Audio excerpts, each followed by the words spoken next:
ሰላም አለይኩም። ዛሬ የምነግራችሁ የአላህ ሱብሓነሁ ወተዓላ ፍትሃዊነትና ግርምና ምን ያክል እንደሆነ ነው። ይህን ነገር ብዙዎች አላስተዋሉትም። ይህን ያልኩበት ምክንያት ደግሞ አላህ ሱብሓነሁ ወተዓላ ሲባል ጨካኝና ኃይለኛ እንዲሁም ቀጪ እንደሆነ ነው የሚታሰበው። ነገር ግን ዛሬ ልነግራችሁ የምፈልገው ምን ያክል ፍትሃዊና አዛኝ እንደሆነ ደግሞ ግልጽ ላደርግላችሁ ፈልጋለሁ። እኔ ከነገርኳችሁ በላይ አላህ ሱብሓነሁ ወተዓላ አዛኝና ሩህሩህ እንዲሁም ደግሞ ፍትሃዊ ነው። ነገር ግን እኔ በትንሹ ነው ልጠቁማችሁ የምፈልገው። አላህ እንዲህ ይለናል፣ ኢነላሃ ላ የዝሊሙ ናሰ ሸይአ። አላህ እኮ ሰዎችን በፍጹም ምንም ነገር አይበድላቸውም። ሸይአን ማለት ትንሽም ነገር ብትሆን ቅንጣት ታክል እንኳን አይበድልም ሰዎችን። ወላኪነ ናሰ አንፉሰሁም የዝሊሙን፣ ነገር ግን ሰዎች ራሳቸውን ይበድላሉ በማለት ግልጽ ያደርግልናል። እዚህ ቦታ ላይ ልንረዳ የሚገቡ ሁለት መሰረታዊ ነገሮች አሉ። አንደኛው ኢነላሃ ላ የዝሊሙ ናሰ ሸይአ፣ አላህ ሱብሓነሁ ወተዓላ ቅንጣት ታክል ሰዎችን አይበድልም የሚለው ነው። አላህ ቅንጣት ታክል አይበድልም ማለት ምን ማለት ነው? እኛ የምንሰራቸው መጥፎ ተግባራቶችም ሆኑ መልካም ስራዎቻችን እያንዳንዳቸው ሙሉ ለሙሉ ሳይቀነሱ ሳይጨመሩ ይቀመጣሉ። እነዛኑ ራሳቸውን ደግሞ እንድናገኛቸው አላህ ያደርገናል ማለት ነው። ሁለተኛው መሰረታዊ ነገር ደግሞ ወላኪነ ናሰ አንፉሰሁም የዝሊሙን፣ ነገር ግን ሰዎች ራሳቸውን ይበድላሉ የሚለው ነው። ብዙዎች መነጋገሪያ የሚያደርጉበት ነጥብም ይህ ነው። ብዙዎች የማይገባቸው የማይረዱትም ይህን ሐሳብ ነው። ሰዎች ራሳቸውን እንዴት ነው ሊበድሉ የሚችሉት የሚለው ነው። አዎ ሰዎች ራሳቸውን በደንብ ይበድላሉ። እንዴት ይበድላሉ መሰላቸው? አላህ ሱብሓነሁ ወተዓላ እዚች ምድር ላይ የሰው ልጅ ከሌሎች ፍጥረታት እንዲያስብና እንዲያገናዝብ፣ እንዲመለከት፣ እንዲዳስስ እንዲሁም እንዲተነፍስም እንዲናገርም እንዲራመድም ሁሉን ነገር እንዲያስችለው አድርጎ ሰጥቶታል። ነገር ግን ይህን ሁሉ እድል ከሰጠው በኋላና አላህ ደግሞ ትዕዛዛቶችን ካስቀመጠ በኋላ ሰዎች ራሳቸውን ይበድላሉ ማለት ነው። እዚህም አላህ ሱብሓነሁ ወተዓላ እንዲህ ይለናል፣ ወለቀድ ዘረእና ሊጀሃነመ ከሲረን ሚነል ጂኒ ወልኢንስ፣ ከሰዎችና ከአጋንንት ከሆኑት እኮ አብዛኛዎችን ፈጠርናቸው ሊጀሃነመ ለእሳት ይላል አላህ ሱብሓነሁ ወተዓላ። ነገር ግን ይህን ከማድረጉ በፊት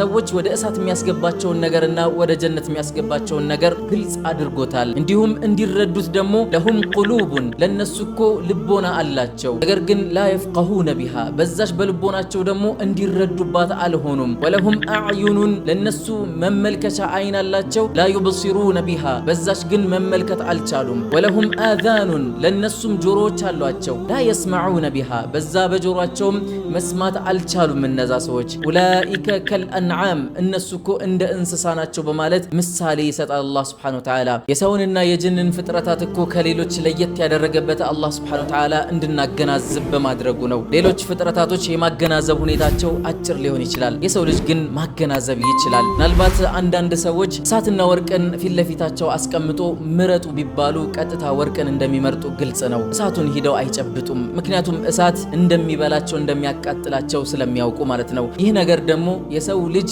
የተሰጠበት የግንዛቤ መጠኑ ነው ማለት ነው። ከዚህም በላይ አላህ ጀነትና እሳትን አስቀምጧል። ጀነት ማስገቢያ መስፈርቶችና እሳት ማስገቢያ መስፈርቶችንም እንደዛው አስቀምጧል። ይህን ሁሉ ግንዛቤ ከተገነዘቡ በኋላ እምቢ ካሉ እነዛ ሰዎች ራሳቸውን ነው የበደሉት ማለት ነው። ለዚህም አላህ ሱብሓነሁ ወተዓላ እንዲህ ይለናል፣ ላ ኢክራሃ ፊዲን፣ በሃይማኖት እኮ ማስገደድ የለም። ቀድ ተበየነ ሩሽዱ ሚነል ገይ፣ ከጠማማው መንገድ እኮ ቀናው መንገድ በእርግጥም ተገለጸ። ፈመን የክፉር ቢጣጉቲ ወዩእሚን ቢላህ፣ በአላህ ያመነ በጣዖታቶች ደግሞ የካደ ፈቀድ ስተምሰከ ቢልዑርወቲል ውስቃ ለንፊሳመ ለሃ፣ መመንመን መበጠስ የሌላት የሆነች አስተማማኝ በሆነች ገመድ በእርግጥም ጨብጧል ይባላል ያ ሰው ማለት ነው። ስለዚህ ሰዎች የራሳቸው የሆነ ምርጫ እንደተሰጣቸው ሊታወቅ ይገባል። ይህን ምርጫቸውን ግን በጥንቃቄ መምረጥ እንደሚኖርባቸውም አላህ ሱብሓነሁ ወተዓላ አስገንዝቧል ማለት ነው። ሰዎች እንዲገነዘቡ ልቦና ሰጥቷቸዋል፣ እንዲመለከቱ አይንን ሰጣቸው፣ እንዲያዳምጡ ጆሮንም ሰጣቸው። ከዛ ውጭ ግን መከራከር የሚባል ነገር የለም። የውመል ቂያማ ላይ ሲደርስም አላህ ሱብሓነሁ ወተዓላ ፈጽሞ ከሰራናቸው ወንጀሎች በላይ ሊቀጣን አይፈልግም፣ ነግሮናል፣ ቃል ገብቶልናል ማለት ነው። ነገር ግን በተቃራኒው ደግሞ መሐሪነቱን አላህ ይገልጻል፣ ያስቀምጣል። ማንኛውም ሰው መልካም ስራን ከሰራ በኋላ አላህ ሱብሓነሁ ወተዓላ እጥፍ ድርብ ያደርግለታል። ይህን የሚያደርገው ደግሞ አላህ በእዝነቱ በችሮታው እንጂ ማንም አስገድዶት አይደለም። ወንጀሎቻችንን ግን ባሉበት ቦታ ያስቀምጣል ማለት ነው። የውመል ቂያማ ላይ ሚዛን አለ። ያ ሚዛን ደግሞ ማጭበርበር የሌለበት የሆነ ሚዛንና ሙስና ጉቦ የሚባል ነገር የሌለበት የሆነ ሚዛን ነው። ያ ሚዛን ላይ አላህ ብቻውን የሚፈርድበት ነው። እንደውም እሱ ሲፈርድ ፍርድን እንኳን ሲፈርድ እያወቀ ምስክርነትን ከሌሎችም እንደሚወስድ ይናገራል። የውመ ተሽሀዱ ዐለይሂም፣ ያ ጊዜ እኮ በእነሱ ላይ የምትመሰክርባቸው ጊዜ እያለ አላህ ይናገራል። ለምሳሌ አልሲነቱሁም፣ ምላሶቻቸው በራሳቸው በራሳቸው ላይ ይመሰክራሉ። ወአይዲሂም እጆቻቸው፣ ወአርጁሉሁም እግሮቻቸውም ይመሰክራሉ በራሳቸው ላይ። አላህ ያውቃል ይሄንን ጉዳይ። እያወቀም ቢሆን ግን ፍትሃዊነቱን ግልጽ ለማድረግና እንዲሁም ሰዎች ጥርጣሬያቸውን እንዲያስወግዱ ለማድረግ እንደዚህ አይነት ነገሮችንም ሊያመጣ ይችላል። ምድር በሰዎች ላይ ትመሰክራለች። የተለያዩ ነገሮች በሰዎች ላይ እንዲመሰክሩ የሚያደርገው እያወቀ ነው ይሄንን ሁሉ የሚያደርገው። ፍትሃዊነቱ ምን ያክል እንደሆነ የአላህ ሱብሓነሁ ወተዓላ ድንበር የሌለው መሆኑን ለማሳየት ሲባል ነው። ነገር ግን መልካም ስራን ሰርተን ከሆነ ደግሞ ይጨማምራል። ይህንም የሚያደርገው ደግሞ አላህ ሱብሓነሁ ወተዓላ ገፉሩን ረሒሙን አዛኝና ሩህሩህ እንዲሁም መሃሪ የሆነ አምላክ ስለሆነ ነው። አዛኝነቱን ገልጿል፣ አስቀምጦልናል። እዚህም አላህ ሱብሓነሁ ወተዓላ እንዲህ ይላል፣ መን ዘለዚ ዩቅሪዱላህ ማን ነው አላህን የሚያበድረው ሰው ቀርደን ሐሰና መልካም የሆነን ብድር የሚያበድር ፈዩዳዒፈሁ ለሁ እሱ እጥፍ ድርብ የሚያደርግለት በማለት ይናገራል። አንድ ሰው መልካም ስራን ሰርቶ አላህን ካስደሰተ አላህ ደግሞ እጥፍ ድርብ አድርጎ ይከፍለዋል ማለት ነው። ስለዚህ ወንጀል ሲሆን ያለችው ነገር ትሰጣለች፣ መልካም ነገር ሲሆን ደግሞ እጥፍ ድርብ ይደረጋል ማለት ነው። ይሄ ሁሉም የሆነው ደግሞ አላህ በራሱ እዝነትና በራሱ